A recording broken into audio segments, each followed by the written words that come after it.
အမျိုးအစားရွေးချယ်ပြီးသွားပြီဆိုလို့ရှိရင်စေကန်းနဲ့ဆရာဝန်ရွေးချယ်ဖို့ဖြစ်လာတယ်အဲ့တော့စေကန်းရွေးမယ်စေကန်းရွေးတဲ့ tip ကကျမတို့အရေးကြီးဆုံးကတော့အိမ်နဲ့အနည်းဆုံးစေကန်းကိုရွေးတာပဲဘာလို့အဲ့လိုပြောရလဲဆိုတဲ့အခါကျတော့စေကန်းတွေကပြောလိမ့်မယ်ပေါ့နော်ဆရာဝန်တွေကပြောလိမ့်မယ်8 လကြာမယ်တစ်နှစ်ကြာမယ်တစ်နှစ်ခွဲကြာမယ်အားတော့အဖြစ်ရေဘူးရပါတော့သူတို့ပြောတဲ့အချိန်ထပ်ပိုကြာတယ်ဥပမာကျမခေတ်ဆိုလို့ရှိရင်တစ်နှစ်ခွဲကြာမယ်လို့ပြောတယ်အခုဆိုလို့ရှိရင်2 နှစ်နဲ့6 လဖြစ်သွားပြီဖြုတ်ရသေးပေါ့နော်အဲ့တော့ငန်းထားတဲ့ပူကြတတ်တယ်နှစ်ပတ်တစ်ခါသွားတဲ့လတွေအများကြီးရှိတယ်တစ်လတစ်ခါသွားတဲ့လတွေ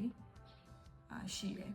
ဆိုတဲ့အခါကျတော့ကိုယ့်အိမ်နဲ့အနည်းဆုံးမှာဖြစ်မှာကိုကမပြတ်မကွက်နဲ့ပုံမှန်သွားမှာကျမဆိုတစ်ခါမှမပြတ်ဘူးဒါပေမဲ့အခု2 နှစ်နဲ့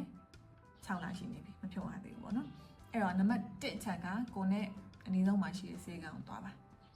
အဲ့တော့မြန်မာနိုင်ငံကသွားဆေးကန်းပေါ့နော်သွားညှိကူတဲ့ဆေးကန်းတွေကိုကြည့်မယ်ဆိုလို့ရှိရင်ဗျမ်းမြက3 မျိုးခွဲခြားလို့ရတယ်နံပါတ်1အမျိုးအစားကသူ့ရဲ့ reputation ကိုလည်းကိုမသိဘူးသူ့ရဲ့ရလဒ်ကိုလည်းကိုသိတိတ်မကျင်းသေးဘူးပေါ့နော်ဟိုဈေးကတော့ချိုကောင်းချိုလိမ့်မယ်ဒါပေမဲ့ရလဒ်ကအဲ့လောက်ကြီးကောင်းပါမလားမသိကြတဲ့အတန်းပေါ့နော်ဒုတိယအတန်းကကြာလုံးဝ average တန်းဘာအနေနဲ့သူ့စီလုံရင်တော့ဗျမ်းမြတော့ကောင်းတယ်ဆိုရင်ရလိုက်ရမယ်အရေးအတွက်တွေကလည်းအများကြီးလက်ခံတယ်ကွာစေကန်းတွေကလည်းအများကြီးရှိတယ်အဲ့တော့သူ့စီကိုဝင်လိုက်ရင်တော့အောင်မတ်ရတယ်ဆိုတဲ့စေကန်းမျိုး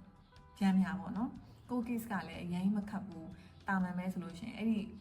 စေကန်းတွေကိုရွှေ့တင်တယ်ပေါ့နော်နောက်ဆုံးတစ်ခုကတော့ခတ်တယ်ဆိုတဲ့ case တွေကိုမှကင်တာတို့ဈေးကြီးတာတို့လို့ရှိရင်အရေးအတွက်အများကြီးကိုလက်မခံပဲနဲ့နည်းနည်းပဲလက်ခံပြီးတော့မှဒီတယောက်ချင်းစီရဲ့ဟာကိုစိတ်ချတဲ့တွေလုပ်ပေးတဲ့ဈေးကမျိုးပေါ့နော်ဒါမျိုးဆိုရင်တော့ကျင်းနေတယ်ဈေးကတော်ကြီးလိမ့်မယ်ကျန်းများထပ်ပေါ့နော်အဲ့တော့မျိုးစားတော့အဲ့လိုမျိုး3 မျိုးခွဲခြားလိုက်မယ်ခွဲခြားလိုက်ပြီးတော့မှ course ရဲ့ဒီသွားချင်ပြီပေါ့နော်ကိုသွားချင်တွေကပြုပြင်ဖို့ခတ်တာလားဒါမှမဟုတ်လွယ်တာလားဒီဘောချင်းတွေပေါ်မူတည်ပြီးတော့ကိုကဘယ် result ထိလိုချင်တာလဲပေါ့နော်ဒီဘောချင်းတွေပေါ်မူတည်ပြီးတော့အောင်မအောက်တန်းမသေးကြဘူးပေါ့နော်အောင်လားမအောင်လားမသေးကြတဲ့ဟာကိုသွားမှလားဖြန်းဖြန်းအောင်မရတဲ့ဟာကိုသွားမှလားလုံးဝ top တွေရွေးထုတ်ပေးတဲ့ဟာကိုသွားမှလားဒါတော့ကိုယ့်အကိုဆုံးဖြတ်ရမယ်ပေါ့နော်ကြပြင်ဆေးကန်းရွေးတယ်ဆိုလို့ရှိရင်ဆေးကန်းရဲ့ management ကိုလည်းကြည့်တင်တယ်ပေါ့နော်ရက်ချင်းကိုဘယ်လိုပေးလဲပေါ့မှန်မှန်ပေးလားဘယ်လိုစနစ်မျိုးနဲ့သွားလဲပြီးရင်ဒီသူတို့ဆေးကန်းမှာခင်မီစက်ကရီယာတွေရှိလားပေါ့နော်စောစောပြက်လေးပဲလားဒါမှမဟုတ်စက်တွေကခင်မီလားပြီးရင်ဒီ data သိမ်းဆည်းမှုပေါ့နော်ဒီ